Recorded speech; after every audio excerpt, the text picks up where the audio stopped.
Traders and welcome back to my daily trading blog. तो आज मेरे डेली ट्रेडिंग ब्लॉग का फिफ्थ डे है एंड फर्स्टली मैं आप लोगों को थैंक यू कहना चाहती हूँ, स्पेशली जो लोगों ने मुझे जो सपोर्ट किया है। I am really thankful for it. और जो भी लोग आज मेरा ब्लॉग फर्स्ट टाइम देख रहे हो उनको मैं बताना चाहती हूँ, आप मेरा ब्लॉग एंड तक ज़रूर देखना, क्योंकि इस ब्लॉग में मैं अपनी रियल ट्रेडिंग जर्नी शेयर करती हूँ, अपने रियल ट्रेड्स, मेरा डिसीजन मेकिंग, मेरे विंस, मेरे प्रॉफिट्स, मेरे लॉसेस एंड जो भी इमोशंस है, ये सब मेरी जो जर्नी है मैं आपके साथ शेयर करती हूँ। तो लेट्स गेट स्टार्ट। अभी स्टार्ट करते हैं कल के अपडेट से। जो कल का अपडेट मैं आपको देना चाहती हूँ गाइज, मेरा जो कल का प्रॉफिट और लॉस जो सिचुएशन था, ना मैंने प्रॉफिट बुक किया ना मैंने लॉस बुक किया। मेरा जो भी डे था वो नो प्रॉफिट और नो लॉस पे था, क्योंकि मैं आपको बताना चाहती हूँ। पहले मैं आपको दिखा देती हूँ हिस्ट्री में जाके। सी 1.20, तो मेरा सिचुएशन जो भी है वो नो प्रॉफिट नो लॉस पे था। एक्चुअली मैंने जो भी एनालिसिस मॉर्निंग में दिया था और जो भी हम लोगों ने डिस्कशन किया था, मार्केट ने एग्जैक्टली वैसे ही मूव की है। और जो भी स्ट्रक्चर हमने बनाया था, जो भी लेवल्स हमने मार्क किए थे, मार्केट ने उसको मतलब एग्जैक्टली फॉलो किया। बट क्या हुआ ना गाइज, आपको अभी यहाँ पे एक क्वेश्चन होगा कि मैंने क्यों नो प्रॉफिट और नो लॉस अपना ट्रेड एग्जिट किया।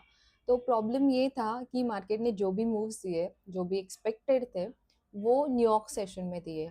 और अगर आप देखोगे मॉर्निंग से लंदन सेशन भी अगर आप ऑब्जर्व करोगे तो मार्केट जो है वो साइडवेज चल रहा था। तो इसी वजह से, और आपको पता है कि मैं अपना जो ट्रेड है वो एग्जिट करती हूँ न्यूयॉर्क सेशन से पहले। तो मुझे कोई रिग्रेट नहीं है मैंने पहले एग्जिट किया, क्योंकि ये मेरा रूल है और मैं उसे फॉलो करती हूँ। तो इसी वजह से मेरा जो भी कल का जो डे था वो नो प्रॉफिट और नो लॉस पे मैंने बुक कर दिया था। तो आपको ऐसा फिर से लग रहा होगा कि मुझे रिग्रेट हुआ है, मैंने जो भी लेवल्स मार्क किए थे वहाँ तक तो मार्केट आ गया बट मैंने प्रॉफिट नहीं लिया। मुझे रिग्रेट नहीं है, मैंने जो भी अपना ट्रेड एग्जीक्यूट किया था उससे I am satisfied, and most important मैंने अपना रूल फॉलो किया, इसकी वजह से मैं सेटिस्फाइड थी। तो अब आ जाते हैं आज के ट्रेड पे। तो फर्स्टली मैं आपको बताऊँ, मॉर्निंग में जब मैं मार्केट देख रही थी ना गाइस, तो थोड़ा फियर था, बिकॉज जो भी अभी न्यूज़ चल रही है टैरिफ रिलेटेड, जो अनसर्टिनिटीज़ है उसकी वजह से।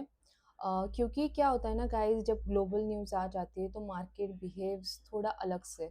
तो वोलेटिलिटी बढ़ जाती है, इन्वेस्टर्स पैनिक हो जाते हैं, तो वी कैन नॉट गारंटी कि मार्केट अब कैसे मूव करेगा। तो एट द एंड मुझे यही लगा कि ऑफ कोर्स जो भी न्यूज़ है वो मार्केट को मूव करेगी, बट जो मेरी एंट्री है तो वो तो मुझे चार्ट ही सजेस्ट करेगी, राइट। चार्ट के बेसिस पे ही हम आज भी एंट्री लेंगे। तो अगर मैं आपको मेरा कल का जो मार्किंग्स है वो दिखाऊँ, अगर हम आ जाते हैं ट्रेडिंग व्यू पे, तो डे कैंडल हम ओपन कर लेते हैं। तो मैंने जैसे कि आपको बोला था यहाँ पे, लेट मी थोड़ा जूम आउट, ओके, या यस, मैंने आपको बोला था जो भी प्रीवियस डे लो है वो ब्रेक होगा मेरे प्रेडिक्शंस के अकॉर्डिंग, और वो ब्रेक हो गया। आप यहाँ पे देख सकते हो कि जो भी आज का ये जो रेड कैंडल है, उससे पहले जो हमारा कल का कैंडल था और उसका जो प्रीवियस लो था वो ब्रेक हो गया था। और जो भी मेरा ट्रेंड लाइन था, अगर हम 1 आवर के टाइम फ्रेम पे आते हैं, तो ट्रेंड लाइन पे मैंने आपको बोला था ये सपोर्ट लेगा, उसने एग्जैक्टली वैसे ही सपोर्ट लिया। यहाँ से मैंने आपको बोला था, लेट मी थोड़ा जूम इन, यस। तो ये रहा क्लियर पिक्चर। तो यहाँ पे देख सकते हो, यहाँ से इसने एग्जैक्टली सपोर्ट लिया। मैंने तो आपको बोला भी था कि अगर रेड लाइन और जो ऊपर का येलो लाइन है और रेड लाइन के बीच में आ जाता है तो मैं एग्जिट कर दूंगी। अगर ये लंदन सेशन में आ जाता तो मैं वहाँ पे एग्जिट कर लेती, बट उससे पहले ही मैंने अपना ट्रेड न्यूयॉर्क सेशन स्टार्ट होने से पहले एग्जिट कर लिया था, इसीलिए मुझे वो अपॉर्चुनिटी नहीं मिला कि मैं प्रॉफिट बुक कर पाऊँ। इट्स ओके फाइन, रोज़ प्रॉफिट बुक करना भी ज़रूरी नहीं है, कभी कभी लॉसेस भी लेने पड़ते हैं और कभी कभी no profit no loss day भी होता है। तो अभी हम देखते हैं कि मैंने जैसे कि आपको कल बोला था गाइस, अगर आपको रिमेंबर है, तो मार्केट जो भी करेक्शंस करेगा वो इसके अराउंड करेगा। और यहाँ पे आप देख सकते हो मार्केट पूरा साइडवेज है, राइट। एंड अभी थोड़ा नीचे आके मैं अगर देखूँ तो कल के अकॉर्डिंग ही यहाँ पे उसने सपोर्ट लिया है, राइट, वाइट लाइन पे। तो सपोर्ट लेने के बाद आज की जो मैंने एंट्रीज ली है मेरी मॉर्निंग की, तो वो सेल की ही है। अगर मैं यहाँ पे आपको दिखाऊँ MT5 पे, तो मैंने दो ट्रेड्स एग्जीक्यूट किए हैं। एक जो है वो 0.60 का लॉट साइज है, और जो सेकंड है वो 0.30 का लॉट साइज है। दोनों एंट्रीज सेल की है। अभी तो आई एम एक्सपेक्टिंग कि ट्रेडिंग व्यू पे अगर आप देखोगे तो जो रेजिस्टेंस मैंने यहाँ पे मार्क किया है, थोड़ा जूम कर लेते हैं, जो ये रेड लाइन है ना यहाँ पे, तो यहाँ से उसको एक रेजिस्टेंस है। एंड अगर ये जो पूरा जो रेक्टेंगल मैंने एफ मार्क किया है, अगर वो इससे नीचे आ ही जाता है तो ऑलमोस्ट वो जो ब्लू लाइन मैंने मार्क किया है ना, यहाँ तक आ ही जाएगा। एंड ये मेरे प्रेडिक्शन है गाइज। एक मिनट, मैं थोड़ा जूम इन कर लेती हूँ, फिर आपको अच्छे से समझ में आ जाएगा।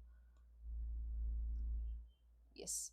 तो व्हाट आई एम एक्सपेक्टिंग कि ये जो रेड लाइन है यहाँ पे उसको रेजिस्टेंस है, और ये जो पूरा जो रेक्टेंगल जोन मैंने मार्क किया है वो उसका रेजिस्टेंस जोन है। और यहाँ से अगर वो नीचे आता है तो इसके अकॉर्डिंग तो वो ब्लू लाइन तक आ ही जाएगा, राइट। और नीचे लिक्विडिटी होने की वजह से ये नीचे भी आ सकता है, और लिक्विडिटी स्वाइप भी कर सकता है, रन भी कर सकता है, वो तो हम बता नहीं सकते अभी। बट आई एम एक्सपेक्टिंग कि ये जो ग्रीन लाइन मैंने यहाँ पे मार्क किया ना, यहाँ से ये ज़रूर सपोर्ट ले लेगा। तो देखते क्या होता है। बट अगर मैं ये रेजिस्टेंस देखूँ तो इसके अकॉर्डिंग मैंने आज दो मेरे शॉर्ट के पोजीशंस एग्जीक्यूट भी किए हैं। और आई विल वेट, क्योंकि मैं अभी कुछ कर नहीं सकती, मेरे ऑलरेडी ट्रेड्स एग्जीक्यूट हो गए हैं। तो I will wait and watch क्या होता है। तो that's all about for today. And इनमें मैं आपके साथ एक इन्फॉर्मेशन शेयर करना चाहती हूँ। अपने ब्लॉग के स्टार्टिंग पे में ही मैंने एक वर्ड यूज़ किया था, टैरिफ्स, अनसर्टिनिटीज़ एंड ऑल।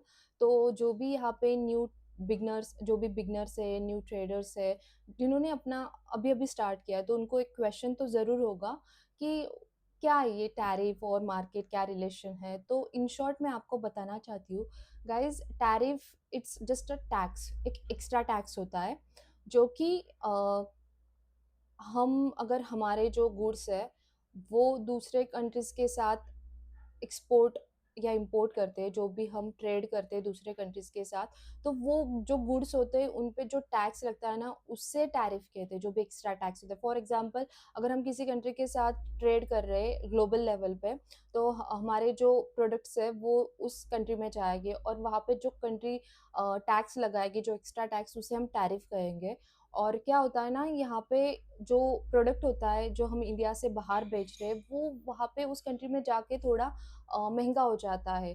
और अगर वो महंगा होता है ना, तो उसकी वजह से क्या होता है ना, जो भी हमारे एक्सपोर्ट कंपनीज है इंडिया में, उनको प्रॉफिट कम होता है।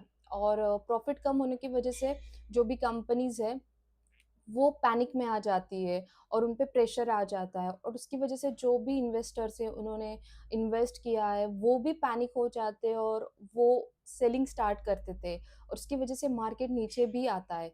तो आई होप कि जो भी बिगनर है उनको थोड़ा बहुत तो अंडरस्टैंडिंग आ ही गया होगा।